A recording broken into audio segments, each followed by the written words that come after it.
está nessa região, e essa região ela ser cercada por esses grandes impérios do mundo, quando esses impérios entravam em contato com a cultura hebraica nessa região, como que levavam também, comunicavam essa cultura a outras regiões. Então a cultura hebraica ela se difundiu pelo mundo, e isso foi um privilégio de localização geográfica, né? Que por acaso não foi, né? Foi Deus quem colocou Israel nessa região. Aqui é o que ele cita, ó, assírios, babilônicos, romanos, são impérios que se desenvolveram em volta dessa terra. Então, nesse aspecto, a gente pode dizer que, de fato, ele está numa centralidade. Uma centralidade não física, uma centralidade no sentido de interesses geopolíticos, vamos colocar assim. Em volta dela se desenvolveram grandes impérios. E aqui depois o islamismo, né? Parte sul aqui. Sim? É porque está enterrado lá, né? Na verdade, hoje que o interesse deles é o solo, né? Ah, sim. Exatamente. Israel mesmo parece que não tem nada, né? Israel não tem uma riqueza geológica, né? De grandes minérios, tal, não tem petróleo. Eles se desenvolveram hoje na tecnologia. Então você tem uma tecnologia de defesa, principalmente, muito forte, né? E você tem uma tecnologia, Israel, as maiores startups estão em Israel. Empresas virtuais, pequenas empresas virtuais, estão em Israel. O exército de Israel, os mais preparados. Eles têm, a qualquer alerta, né, de ataque nuclear, eles têm como dar uma resposta. Eles têm como bloquear mísseis e têm como dar uma resposta efetiva, né? no oceano, né? Exatamente. Eles fazem plataformas no oceano para manter lá essas jazidas aí. Israel está na ponta, numa indústria muito específica, uma indústria bem, assim, poucos países têm esse desenvolvimento, de polimento de diamantes. Eles fazem polimento. Você extrai o diamante, mas se você não tiver a tecnologia para polir, você acaba com a pedra. Exatamente. Então você tem que ter o corte, e o corte tem que seguir a formação do diamante. Então o cara tem que estudar o carbono, como é que ele se formou, para poder um corte acompanhar a formação dele, para poder... Então, o que acontece? Lá, os caras desenvolvem esse tipo de tecnologia. Dessalinização de água, né? Plantação em deserto. Israel planta flores em deserto. Os kibbutz de Israel, né, que são instalados em regiões secas. Os caras vão, adubam o solo, conseguem tirar plantações. Os caras do Israel nem tem nada com bom, né? Né? Com BOP aqui? Não sabia. Até no filme eles falam lá que nosso exército... Eles falam mesmo, verdade. Nossa própria discurso ela é tão treinada que nem os exércitos de Israel têm tanta baixa.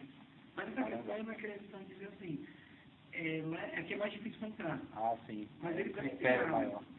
Os caras de lá tem a quinta melhor força armada do mundo. Força armada não, forças especiais. Especiais, o Mossad. Tinha essa Irete Martical, né? Sim, tem, né? E tem o Mossad, que é espionagem, né? Isso. Exatamente. E a CIA deles. E o que acontece? Israel, não sei se até hoje estão praticando isso, mas eles tinham um tipo de espionagem muito especializado que entrava nos países de forma clandestina para eliminar inimigos sem ser capturado, sem ser percebido, né? Seria essa Irete Martical. Sim, certo. Repete o nome? Irete Martical. Irete Martical. Teve um tempo que a Globo fez um estudo sobre essas forças de proteção de Israel, especiais. Ela é a quinta maior do mundo, mais poderosa, né? E os caras... Primeira da Rússia, né? Primeira da Rússia. Que é a equipe alfa. Certo. Eu vi esses dias no Nacional, passou a formação da CIA, formação do FBI e tal, da Rússia. É aquela que é um dos caras de roupa camuflada com uma máscara de caveira, assim, dos Estados Unidos. Que diz que eles mataram o Bin Laden, né? Ah, eu sim. acredito muito que eles... Eram os... esqueci o nome. CIA ou CIA. CIA alguma coisa. CIA, exatamente, uma coisa assim. Então, quer dizer, diante da situação a qual eles enfrentam cotidianamente, óbvio que eles vão ser mais especializados, né? Nesse tipo de segurança. Porque eles lidam com isso constantemente. Inclusive no dia que eu vi uma ação na qual eles resgataram israelitas sequestrados num avião na África, eu acho que era em Ruanda. E essa força especial, não sei se essa que você falou, eles foram até lá, eles pegaram um carro parecido com o do presidente, né, fizeram como se fosse uma comitiva. Entraram como se fosse uma comitiva, os soldados não reagiram, pensavam que era o presidente mesmo, entraram na pista de pouso, entraram na nave, resgataram os judeus de lá e caíram fora. Israel, exatamente, faz coisa de filme. E impressionante como eles têm que se desenvolver nisso aí. Então Israel, voltando aqui para a questão, eles estão na centralização desse aspecto, né? Essa questão, né, dos impérios que desenvolveram, a forma como eles sempre foi agredido ao longo da história, mas como isso fez com que eles crescessem, eles desenvolvessem. Eles são hoje um país de ponta, né? Até hoje a situação é a mesma. Eles continuam, de fato, na centralidade em relação a essa questão de estarem sempre alertas, atentos a todo tipo de ataque, né? Estão cercados por países árabes, né? Eles são uma república democrática e judaica no meio de um mar de países árabes. Ele fala da localização física, geografia física de Israel, a localização o que eu acabei de passar, aí ele aponta aqui, por que Deus escolheu Israel? E aí já, a página 5, por que Deus escolheu Israel? E aí já entra uma questão, vamos dizer assim, filosofar um pouco, né, em cima dessas questões geográficas. Mas o que eu posso apontar de mais relevante nessa questão da escolha de Deus é que Israel mostra a glória de Deus, né? Então, se você, por exemplo, hoje, quando a gente vê alguns homens e mulheres que são escolhidos por Deus para fazer sua obra, muitas das vezes não são os mais capacitados, são os menos. Às vezes que outros olhariam e falam, essa pessoa é inepta, né? Essa pessoa não tem condições. Ela não fala bem, ela não se expressa bem, ela não tem... não coisas fracas para confundir as fortes. Confundir as fortes, exatamente. Que aí, quando ele escolhe essas coisas que são fracas e ele manifesta a sua glória, é inegável que é Deus, né? Então, quando essa pessoa, mesmo com toda a inépcia que alguns podem dizer, podem acreditar que ela tenha, mas quando ela vai lá e ela fala acerca de Cristo, né, e aquela pregação maravilhosa, aquele testemunho maravilhoso, é inegável que é Deus na vida dela. E eu vejo isso em relação à nação de Israel. Quando Deus escolhe esse povo, o povo é pequeno, né? O povo nasce de um patriarca imigrante de uma terra distante, de outros caldeus. Peregrina, vai para lá, né? Não era um pé rapado, ele tinha lá suas condições. Só que ele é um clã no meio. Ele é um paizinho pequeno, se movimentando, em cima de camelos, em cima de mulas, né? Então ele vai para lá, peregrina na terra que será dele, como Deus prometeu. Depois dele vem uma pequena família, né?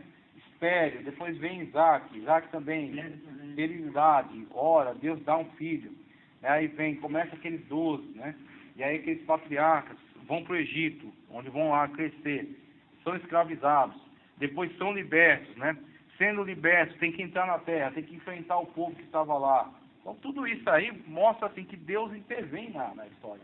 Eu tive uma hora que falou uma coisa interessante.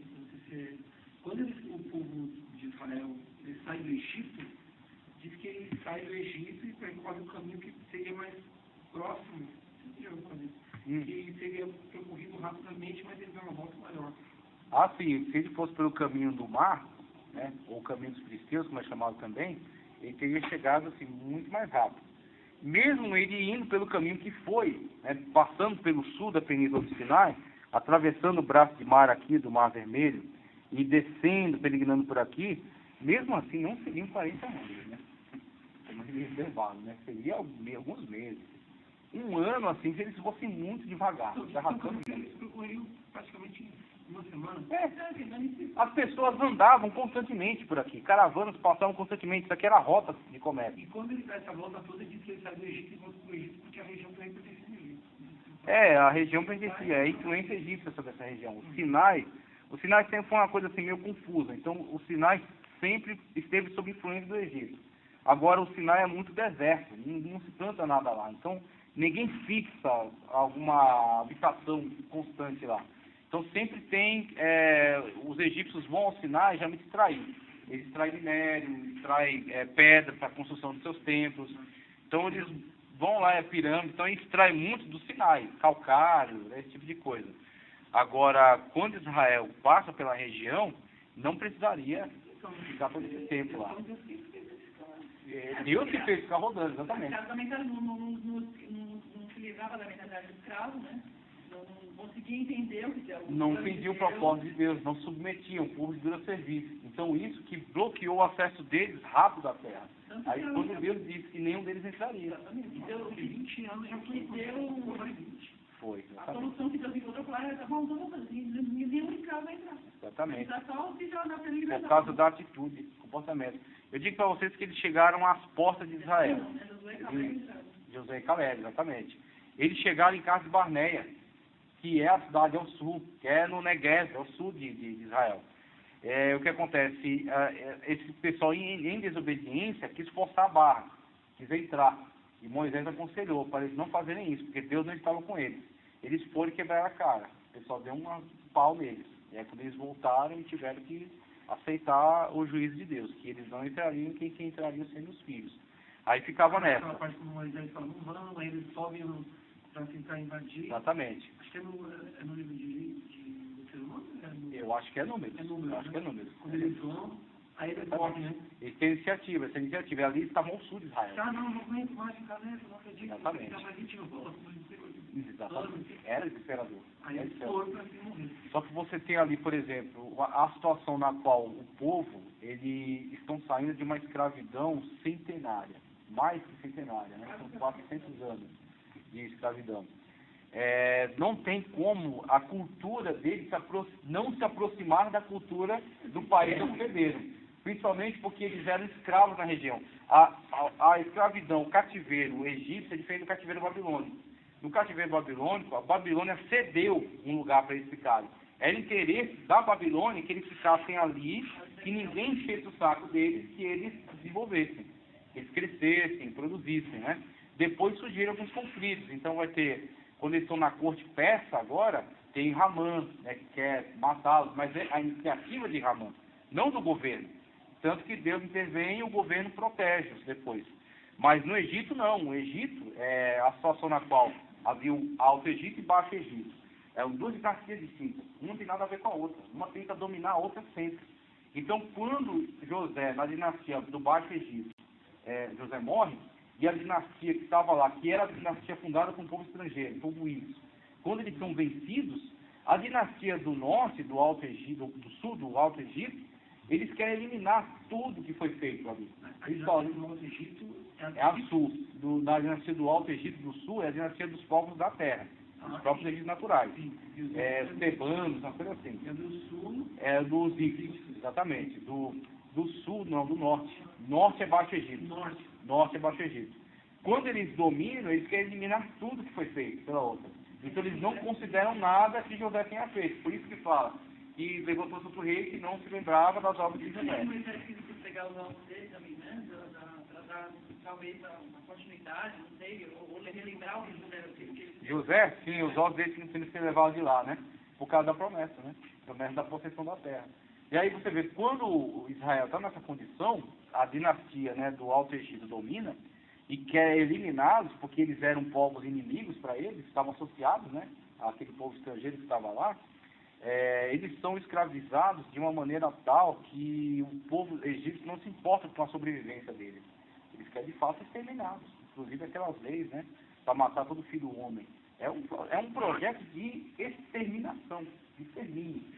Então você tem numa situação dessa, óbvio, que o povo cativo e o povo humilhado e sendo tratado dessa forma, vamos dizer assim, é difícil desenvolver, né? É difícil você desenvolver a sua própria cultura, você firmar, né, os seus preceitos religiosos, preceitos morais, debaixo de tanto chicote, né? Então você tem um povo, como você falou, um povo que se comportava como escravo, um povo que não sabia viver a liberdade, um povo que não entrava no projeto de Deus para ser uma nação independente, né? Uma nação que adora um Deus verdadeiro, sempre com aquela mentalidade de escravo, aquela mentalidade do Egito, né? Sempre saudade do Egito. Então esse povo, ao meu ver, quando Deus faz esse povo peregrinar 40 anos no Sinai, naquelas regiões ruins, deserto, águas amargas, né?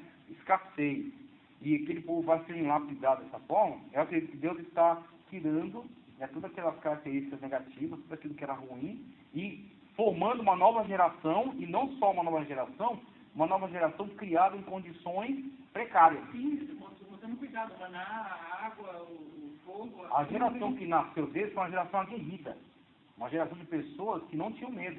Por quê? Era constante na vida deles o perigo.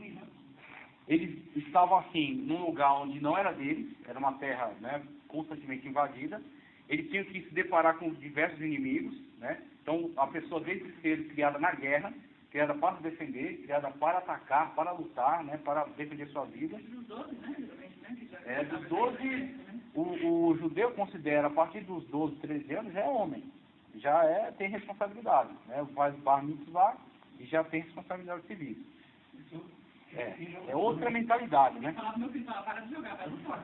Então você cria um povo, né? Você molda um povo numa condição dessa, numa condição precária dessa. Quando você coloca ele às portas de Moab, para ele invadir as terras dos amorreus, né? Sion e Og, eles não é nada diferente para eles, não é novidade. Quando você atravessa com eles, pronto, aí já é um grande sinal de Deus, né? O Jordão é retido, né? Diferente do Mar Vermelho que foi aberto, o Jordão é retido, as águas se retêm e aqui seca, né? Não tem o fluxo mais. Eles atravessam, pronto, um grande sinal de Deus. Aí chega diante de Jericó, muralhas caem, outro grande sinal de Deus. Você tem um povo. Loucura. O povo de Deus só funciona loucura com ele. Então você tem um povo que, além de estar pronto para a batalha, para a guerra, não é estranho para ele, né, a guerra, o confronto.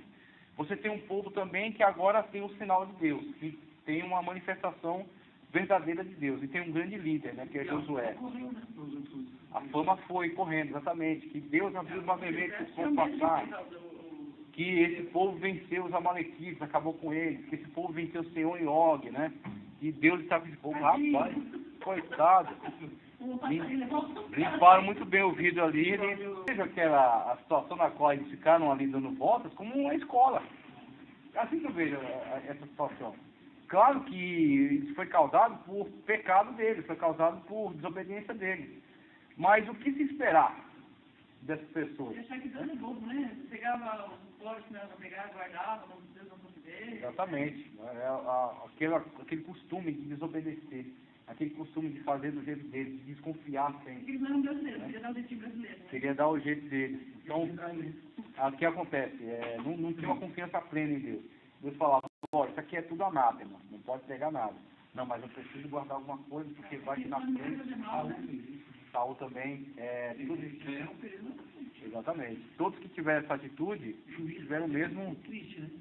E quando o autor do juízo diz assim, que cada um andava conforme a sua própria lei, isso para mim é a marca definitiva do caos que virou aquilo lá. Porque, assim, perdeu a noção de nação e perdeu a noção de povo de Deus. Quer dizer, o Deus de Israel é um Deus dentro de Deus.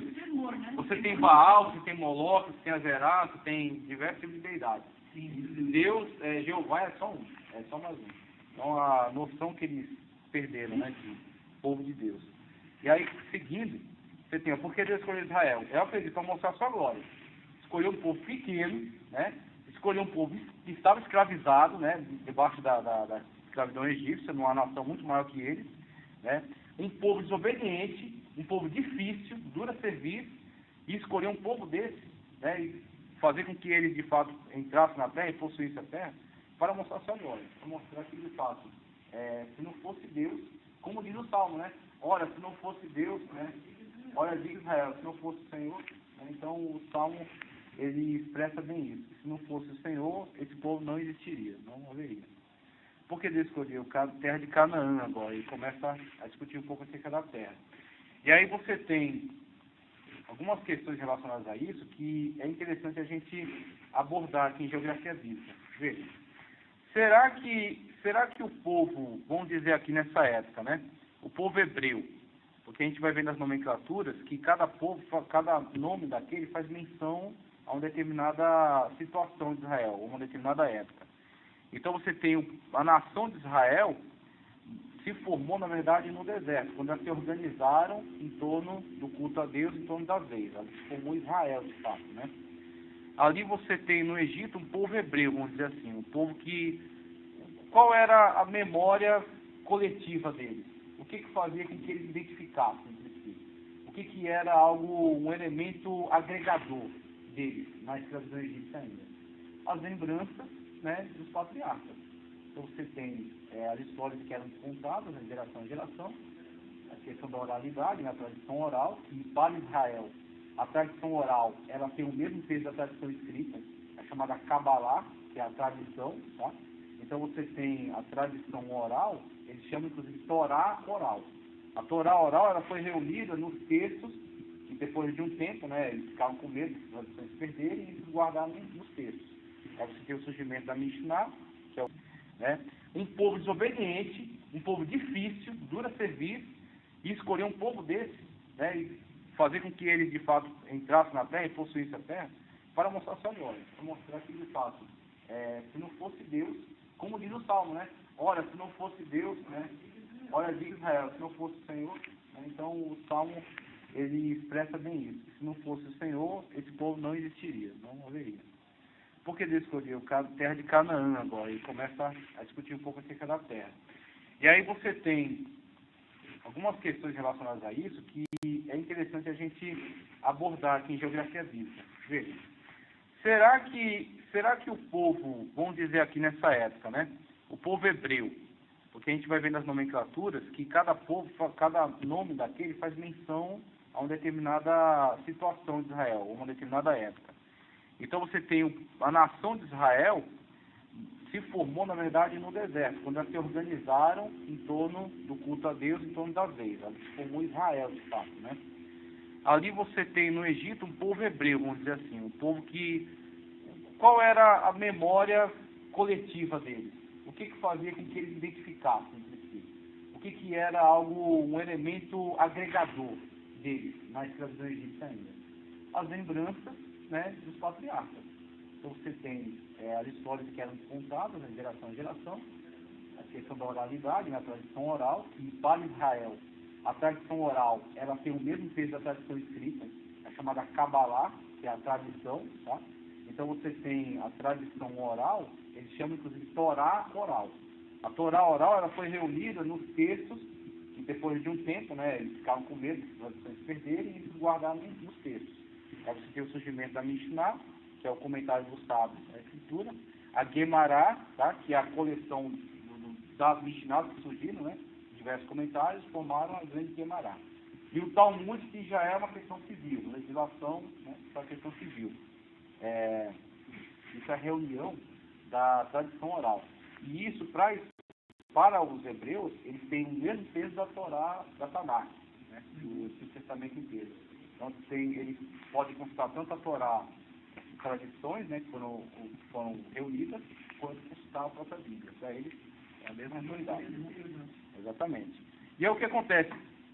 Israel, né, no contexto no qual ele estava, né, sendo tirado da escravidão e sendo inserido na Terra Santa, né? Só que na Terra Santa, né, na Terra Ser Prometida, já tinha pessoas lá. E aí, será que Israel é melhor que ele?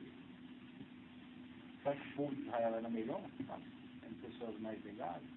Eram pessoas mais educadas? Eram pessoas santas, né, que serviam a Deus, bonitinho, adoravam a Deus? A gente tem que se confrontar com essa situação. Os judeus é um termo que se aplica muito futuramente, tá? Os hebreus, né? Os israelitas, né? Quando você tem a peregrinação no deserto, já se forma ali os israelitas de fato. Os hebreus, israelitas, eles, na verdade, durante todo esse processo, essa escola de Deus no deserto, né? Período de 40 anos, quando eles ingressaram nessa escola, na verdade, eles não eram tão diferentes do que os povos que estavam em Canaã, na terra que eles iam possuir. Então, você vê, com poucas situações nas quais eles foram colocados diante de provações, eles manifestaram os maus hábitos, né, como semelhante àqueles povos que estavam na terra de Canaã, como, por exemplo, a idolatria. Você tem a desobediência deles, constante desobediência a Deus, e você tem a idolatria presente aí no meio deles. Quando eles vão entrar na cidade, não tem uma parte que Deus fala, não sei se é com Moisés, fala assim, para destruir os povos que estão lá, porque eles fizeram um monte de coisa ruim, é a medida dos... Exatamente aí que eu quero chegar, a medida do pecado deles. E tem o nome do povo, não sei se é a medida do pecado do tal povo lá, que está muito alta, e eles fizeram todos os pecados. As nações fizeram e parece que eles não tinham o povo diário. né? Aí o que acontece? O povo de Israel ele tinha características semelhantes àqueles povos. Eles tinham idolatria também presente no meio deles. Por exemplo, na situação na qual Balaão tentou amaldiçoá-los e não conseguiu. E ele negociou com Baraque. E é o que ele fez? Ele deu uma estratégia a Baraque. falou, olha, eles não posso amaldiçoá-los, Deus não permite, mas o que ele fez? Ele orientou, né, a trazer mulheres, colocar na fronteira, né, e essas mulheres convidavam eles a cultos a Baal-Peor. Esses cultos a Baal-Peor são cultos de fertilidade. E a abominação, né? Exatamente. É prostituição, mas não é só prostituição, é prostituição cultural, tá? Então são hieródulas, são prostitutas de templo, são prostitutas que conduzem você ao ato sexual, e esse ato sexual é em honra... Azerá vai ser depois também, você também tem essa manifestação com a sacerdotisa de Azerá, que aí Jezabel traz esse culto para Israel. E aqui é Baal-Peor. Então como é que é esse culto a Baal-Peor? Baal, tá? Baal é um tipo de deidade assim, é uma deidade geral daqueles povos originais da cananeus e de modo geral do Oriente Médio. Você tem Baal de tudo quanto é coisa, Baal da chuva, Baal da terra, Baal disso. Tem um padroeiro, né? Padroeiro, isso, Senhor. Porque Baal é Senhor. Inclusive, os judeus absorveram para a sua língua a palavra Baal, para usar como Senhor de modo geral, para pessoas. E Deus era Adonai. Aí depois substituíram, tiraram Baal pararam de falar Baal, para não mencionar, né? E colocaram Adon. Então Adon para homens e Adonai para Senhor Deus. Mas eles usavam Baal também, de uma forma... inclusive usavam no próprio nome também, Baal. E o que acontece? Esse culto a Baal-Peor levou eles ao quê? A manifestar também esse tipo de manifestações, vamos dizer assim, profanas, né? E é o que acontece, os judeus tinham problemas também. Por que eu estou desenvolvendo isso com vocês? Para mostrar que eles não eram assim, extraordinariamente melhores do que aqueles. Não é que eles eram muito melhores que aqueles, eles também tinham problemas. Mas aqueles povos que estavam na terra, como Deus mesmo fala, você até mencionou agora, aqueles povos foram colocados debaixo de anátema, foram anatematizados por Deus. Por que eles foram anatematizados? A medida dos pecados. Dos amorreus. Certo, aí ele está falando sobre Seon e Og. Ou não, está falando sobre povos que estão dentro além do Jordão mesmo. Porque tinham amorreus do leste, que é um Seon e Og, que é onde se formou depois as tribos de meia tribo de Manassés, Gad e Ruben, que é as tribos do leste do Jordão. E tinham amorreus também ao oeste do Jordão. E aí o que acontece? Deus, quando der a declaração, fala, ó, a medida do pecado deles já passou. Já passou a medida. Já chegou ao limite. Por quê? Por causa do tipo de prática nas quais eles estavam envolvidos. Então você tinha culto a Moloque, por exemplo. Como é que era a manifestação do culto a Moloque? Você queimava crianças. Inclusive, eu vi uma vez uma discussão falando que primogênito, exatamente, você oferecia como sacrifício. Eu vi uma descrição uma vez que você chegava para oferecer, e o que acontece? Qual é a natureza do pai e da mãe diante da situação dessa? Você recuar, né, quando via aquela aflição. O que eles faziam? Parece que tinha uma imagem fundida, tá, de ferro, aí tinha fogo exatamente ali, onde ia se depositar o corpo da criança. E para disfarçar a coisa grotesca daquele momento, né, eles batiam tambores. Então você tinha um culto que era movido a tambores, um atabaque, sei lá, uma coisa assim. Então batiam os tambores para criar aquela percussão alta, né, e aí lançava-se a criança lá onde ela ia ser eliminada pela chama. É claro, o grito da criança, né, o desespero. E os pais, para que, vamos dizer assim, distraídos dessa coisa terrível, não desistiam, né? Demoníaca, eles criavam esse contexto aí. Então essas práticas... Era um corpo de touro? De touro, eu vi assim também. Corpo de touro sentado com os bravos aqui. Aí colocava esse fogo e lançava esse corpo da criança lá. São satânicas que eles faziam os pais entenderem que eles eram agraciados, né? Eles eram abençoados. Ou esse tipo de prática, que aí isso aí ia trazer... Se você quiser saber, até hoje, na África, eles fizeram reportagens, saiu na mídia, aí a mídia comprada, né? Que na África, por causa dessas práticas tribais, para se construir um prédio, grande prédio, um empreendedor africano mesmo, sabe? O que eles fazem? Eles sacrificam uma criança, agora, claro, bloqueado, né? Fora da vista do Estado. Eles sacrificavam criança, eles decapitavam, e enterravam a cabeça dela onde tem a fundação do prédio. E aí descobriram isso, assim, num acidente. Iam precisar fazer uma reforma, mexer alguma coisa lá. Quando escavaram a terra, descobriram a cabeça decepada. E aí foram buscar mais sobre isso, viram que vários prédios tinham. Embaixo do prédio tinha uma cabeça decepada de uma criança. E pouco tempo atrás saiu notícia aqui também, acho que foi norte do Paraná, uma mulher que chamavam de bruxa, ela, na cidade, e as pessoas pensam que é só preconceito, né? Mas foram saber mais, muitos sequestros na região, muitos desaparecimentos de crianças estavam ligados às práticas dela, ela sacrificava crianças. Né? E aí tem casos, surgiu aqui casos de mulher que enfiou não sei quantas agulhas no corpo de uma criança, né? Tem diversos casos, em Recife, né? 3 pessoas que matavam e tiravam a carne, misturavam, faziam um recheio de salgadinho. Mas eu vi. Né? O cara foi tatuado, né? Agora não sei, não é criança. Ele pegava assim, convidava a mulher para trabalhar de empregada. E aí a mulher, quando estava lá, desenvolvia na cerimônia e matava. E aí tiravam a carne e misturavam para fazer recheio. Sabe? Fazer coxinha, né? Fazer coxinha. Não, o cara da coxinha? Não, aqui. Parece que a mulher quando foi pega, ela falou pro delegado, você comeu a coxinha aqui. Vomitar umas 2 semanas, né? Tá. E assim, você vê que essas práticas, por que elas são... Essas duas energias mental, né? Pois é. Por que Deus agiu daquela forma? A gente só olha assim, né? Mas que coisa terrível, né? O povo de Israel entrou lá e matou. Porque é uma das coisas mais polêmicas que você encontra na Bíblia. Quando você começa a incentivar pessoas a lerem a Bíblia, e ela começa a ler sobre Israel entrando na terra e matando essas pessoas, isso causa polêmica. Deus é seminário, né? Aí alguns tomam um caminho errado. O que alguns falam? Olha, por que Deus permitiu que Israel entrasse na terra e matasse eles? Porque os judeus, porque os israelitas são melhores que eles.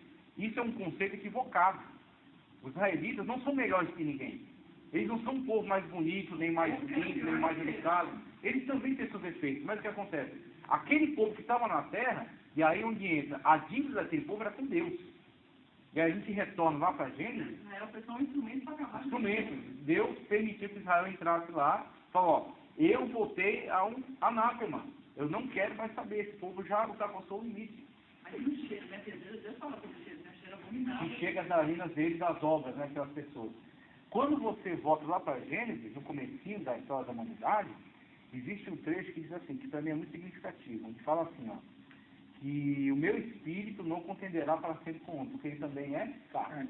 Então você tem, né, a parte, o sarx, né, a carne. Então você tem... Quando entrares, Deuteronômio 18, não.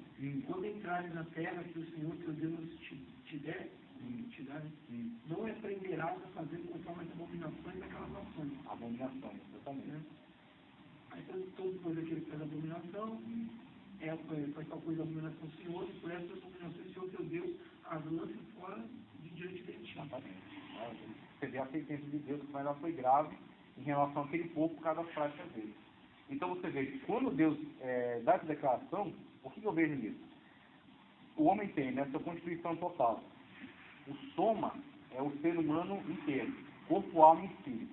O sarx é a carne, de onde vem os impulsos do pecado, né? Então quando o homem caiu, o pecado passa de geração em geração, e ele tem os impulsos. Pode 17, ele fala assim, porque todas essas abominações fizeram os homens dessa terra, que nelas estavam antes de vós, e a terra foi contaminada. Contaminada, então quer dizer, Deus amaldiçoava a terra em função das abominações cometidas, porque eles fazem essas abominações para fertilizar a terra, e é onde Deus fazia exatamente o contrário. Deus confrontava eles com maldição sobre a terra, por causa dessas práticas deles. E aí, onde eu quero chegar? Você vê.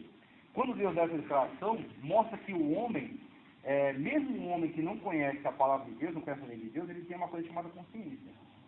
Então, muitas das vezes, a consciência é um freio. Né? Muita sociedade que você vê por aí, não foi alcançada ainda pelo Evangelho, não foi alcançada ainda pela lei, né? A lei de Moisés. Mas você começa a buscar neles, eles têm tradições, eles têm lendas, têm mitos. Nesses mitos existe algum conceito moral comunicado. Não pode ter relacionamento sexual com seus filhos. Não pode matar seus filhos, ou não pode comê-los. Né? Às vezes você tem um povo, você tem um povo que é antropófago, né? Um povo que se alimenta de outros seres humanos, Mas eles não comem indivíduos do próprio povo, eles comem outro povo, muitas vezes os índios que eram antropófagos. Eles comiam os guerreiros das outras tribos, porque eles queriam absorver a força. Era um conceito ligado à questão de absorver o poder daquele guerreiro. Então você vê, são limites. Esses povos perderam os limites. Quando você pega a lei é como que um espelho. Você pega a lei, você pega a Levítico, por exemplo, né? Você encontra lá legislação tratando de coisas as mais absurdas. Não te deitarás com um animal, né? A zoofilia. Você fala, por que Deus está falando sobre isso? Essa é a questão. Por que Deus coloca uma lei dizendo não te deitarás com um animal? Porque quando o cara entra na terra, e eles, infelizmente, eles não cumpriram toda a ordem de Deus, são relatos em relação a isso, né? Eles conviveram com muitos daqueles povos que restaram lá em montes, em vales, né? Que estava lá um aglomerado daqueles povos antigos. E